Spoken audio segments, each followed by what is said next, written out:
Hey, what's up, Huckers? It's Big Country here, and we're back with another disc review.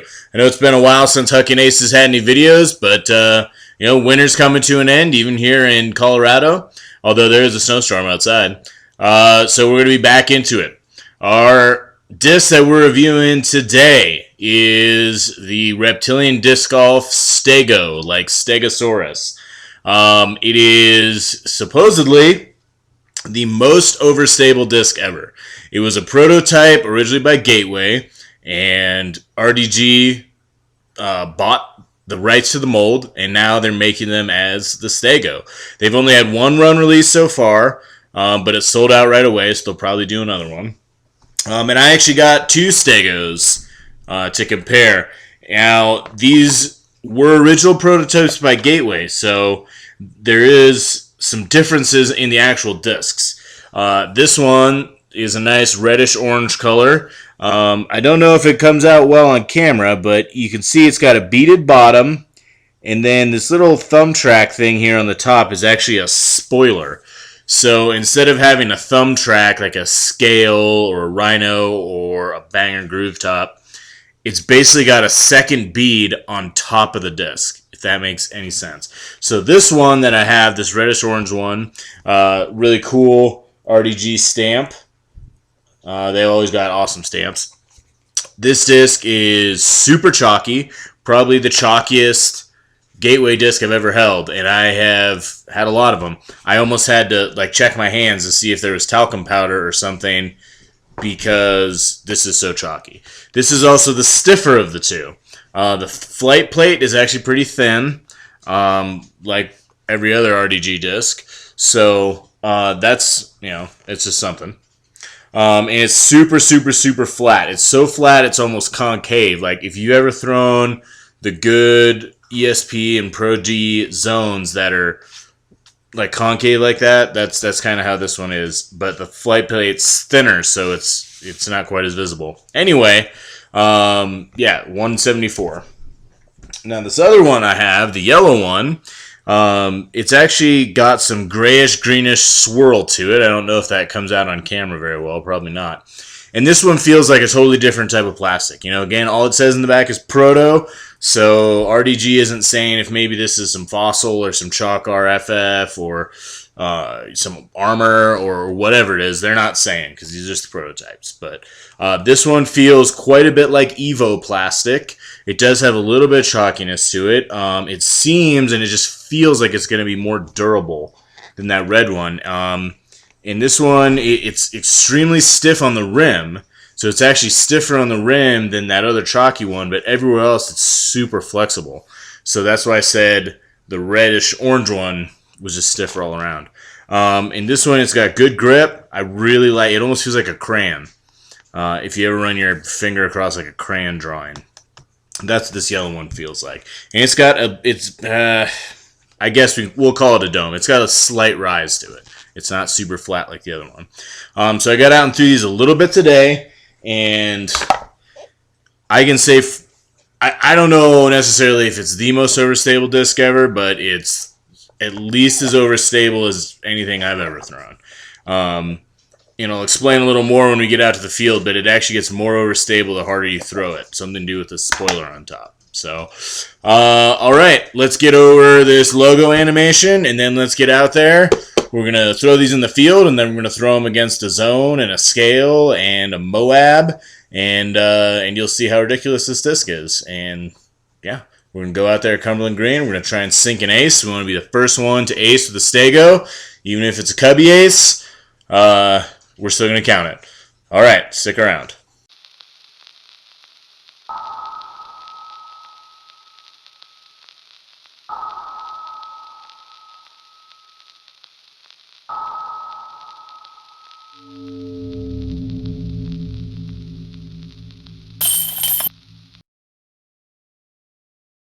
All right, we're out here in the field.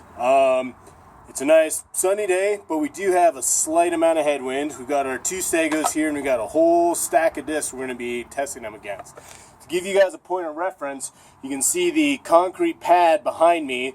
That's about 240 feet downhill into a slight headwind. The road beyond that's about 410 feet, and there's a tree right in the middle that's right at 300 feet. So we're going to throw these, we're going to throw them a little bit downhill, and we're going to see how it goes.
Ooh, look at that baby go.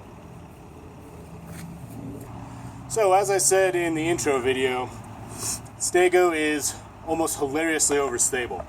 You guys saw on one sidearm, I kind of kissed that concrete pad down there, which again is not that far. And then on actually the thumber, it turned into a crazy roller that went 50, 60 feet past that, so about 300. Other than that, I mean, these were just well short. And actually, the crazy thing about this is the harder you throw it, the more it hooks up and the quicker it hooks up. That is a demonstrated fact.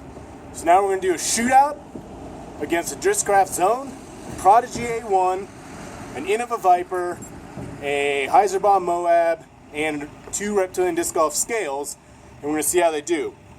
The cool part about this Stego is that both of these discs, even though the plastic blends are different, the doming level is different, and the inside of the rim's a little different, this one's a little warped, they fly exactly the same. So that's good. It means I don't have to throw 2 Stegos for every one shootout disc. So let's get to the shootout and see how some comparisons work. If you've been following our Facebook page and our YouTube videos, you'll know that I'm a huge fan of the Reptilian Disc Golf scale. It's one of my favorite discs in the past couple years. So we've got 2 of them here. What we have is, this is just a regular fossil fuel scale versus this Stego, and then we have an Armor Flex scale against the other Stego. So let's see how they do. First, the scale.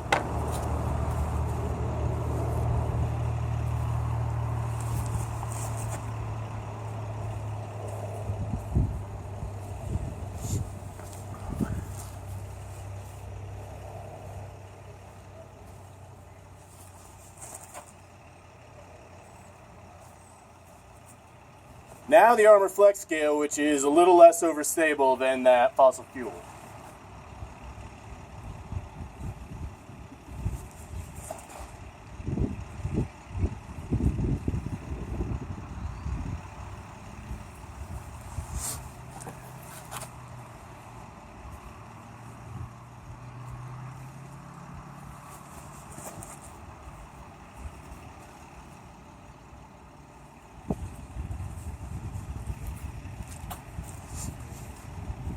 So as you saw there, the scales went noticeably farther and were noticeably less overstable.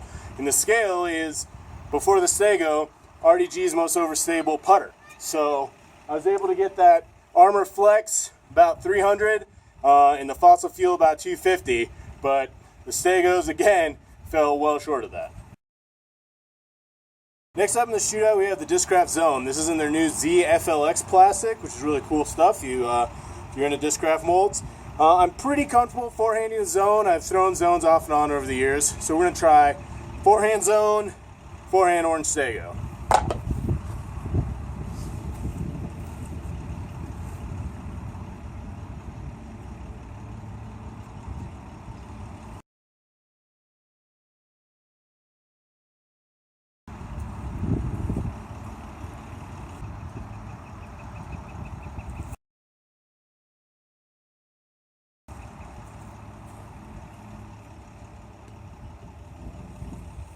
So even though I kind of messed up that zone throw, threw it a little too low, it landed the same spot as the Stego.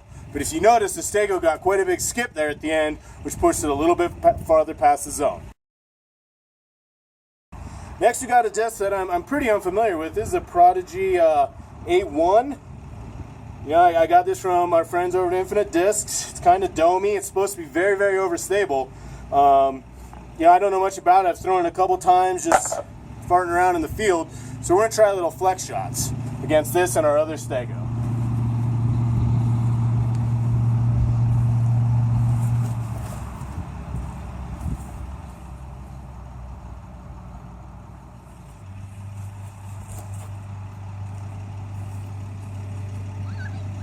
So if you saw there, the Prodigy A1 fought out of the flex pretty quick, but putting that little bit of anhyzer on it was enough to push it a good distance. It's probably 20 feet past that concrete pad, whereas the Stego fought out instantly and then hooked up instantly.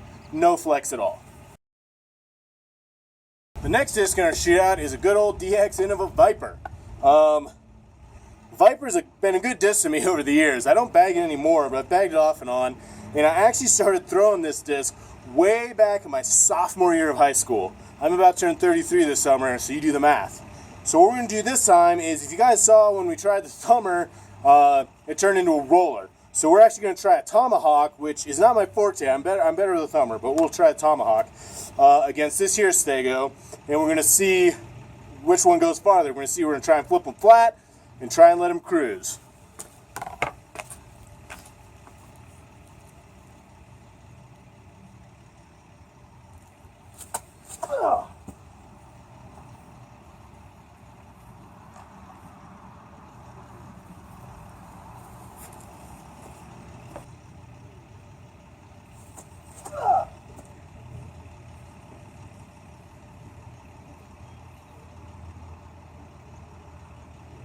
Well, that was interesting. The Viper hit that tree, which is on the back side of that concrete pad. Remember I said that concrete pads are on 240, and that pad's probably 20 feet wide. So it was around 260 when it hit, and it was still going. The Stego landed on its edge and rolled way past it, almost to that cow retaining fence over there. There's a rodeo ground over there, which I would say, I mean, it was easily past 300. I'm going to walk it off, but I'm going to assume it's probably around 320 to 330.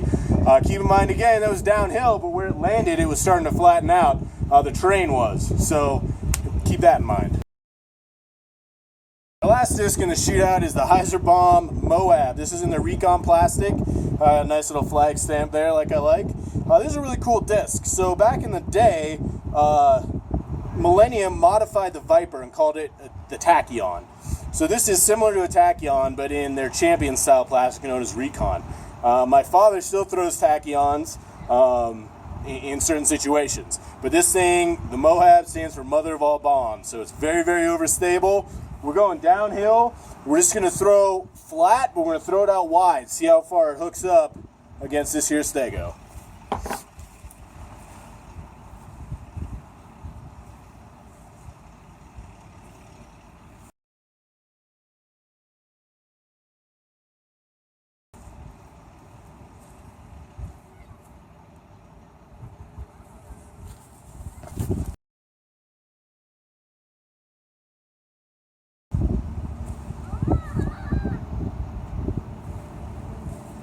All right, I think I'm getting the hang of this Stego.